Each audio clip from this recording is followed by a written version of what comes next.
Assalamualaikum dan selamat sejahtera.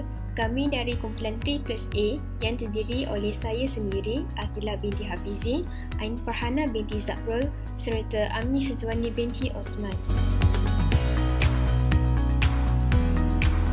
Apa itu teknologi bersih? Teknologi bersih atau dikenali sebagai teknologi hijau juga dirujuk sebagai produk yang mengurangkan kesan negatif alam sekitar melalui peningkatan kecekapan tenaga yang ketara, penggunaan sumber yang mampan atau aktiviti perlindungan alam sekitar. Berikut adalah beberapa kunci utama sektor teknologi bersih. Yang pertama adalah pengurangan pencemaran. Yang kedua merupakan kita semula dan pengurusan sisa buangan. Kunci yang ketiga adalah peruntukan sumber air bersih. Dan akhir sekali, tenaga mampan dan pengoptimuman tenaga untuk mengurangkan pergantungan kepada bahan api fosil. Pencemaran Sungai Kim Kim. Pada 7 Mac 2019, pembuangan sisa kimia di Sungai Kim Kim telah menyebabkan aliran sepanjang 1.5 km sungai berkenaan tercemar. Manakala kesihatan ramai pelajar dan orang awam terjejas, dipercayai disebabkan pencemaran udara dari gas yang terhasil daripada pembuangan sisa tersebut. Terdapat 5 bahan kimia yang dikenal pasti iaitu benzena, etilbenzena, toluena, xylena dan limonena.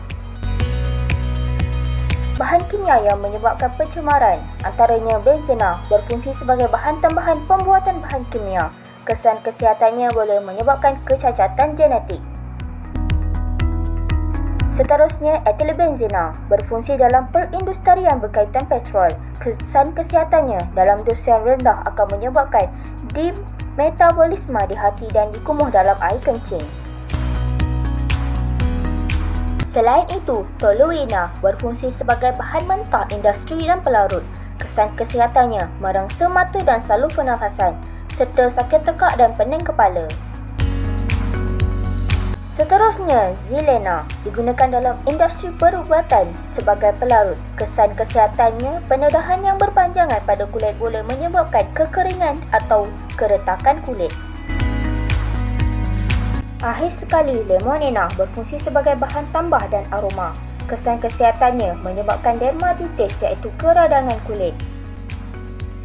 Yang saya paparkan pada muka surat 18 ini ialah gambaran teknologi bersih yang diberi nama Vaclean. Nombor 1 hingga 4 adalah komponen yang akan membantu untuk membersihkan sungai yang tercemar terutamanya Sungai Kim Kim. Komponen pertama ialah pengukur arus sungai. Pengukur arus sungai berfungsi untuk mengukur arus sungai.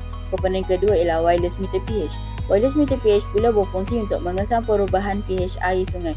Komponen ketiga pula ialah pengesan gas. Pengesan gas ini akan mengesan jenis gas dan kepekatan bagi sebatian organik. Komponen keempat ialah pembersih sungai berkuasa solar. Pembersih sungai berkuasa solar ialah mesin pembersih sungai yang dijenakan oleh kuasa solar. Di muka surat 20 ini ialah gambaran terperinci komponen mesin pembersih sungai berkuasa solar yang diberi nama Zohylic. Terdapat 7 komponen utama dalam mesin pembersih ini. Komponen pertama ialah bekas pengumpul sisa pepejal. Bekas pengumpul sisa pepejal ini berfungsi untuk membawa sisa buangan pepejal yang dikumpul. Komponen kedua pula ialah berbaling. Berbaling akan membantu mesin bergerak. Komponen ketiga ialah paip terapung atau PVC. Paip terapung atau PVC akan mengapungkan mesin menggunakan prinsip Archimedes.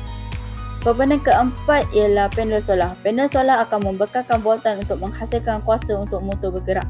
Komponen kelima ialah rantai dan gegancu. Rantai dan gegancu akan menggerakkan tali sawat pada pembawa sisa pepejal. Komponen keenam ialah pembawa sisa pepejal. Pembawa sisa pepejal akan mengangkat dan membawa sisa pepejal ke dalam bekas pengumpul.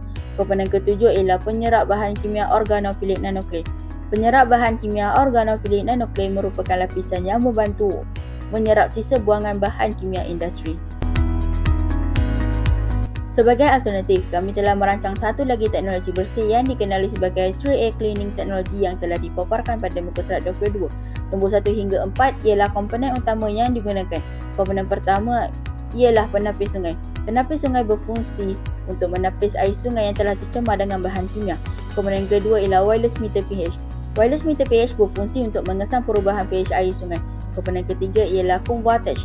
Comb wattage berfungsi untuk membersihkan dan mengangkut sisa pepejal di dalam sungai. Komponen keempat ialah solar. Solar digunakan sebagai penjana tenaga kepada penapis sungai.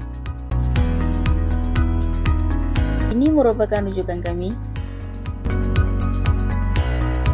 Itu sahaja daripada kami. Sekian, terima kasih.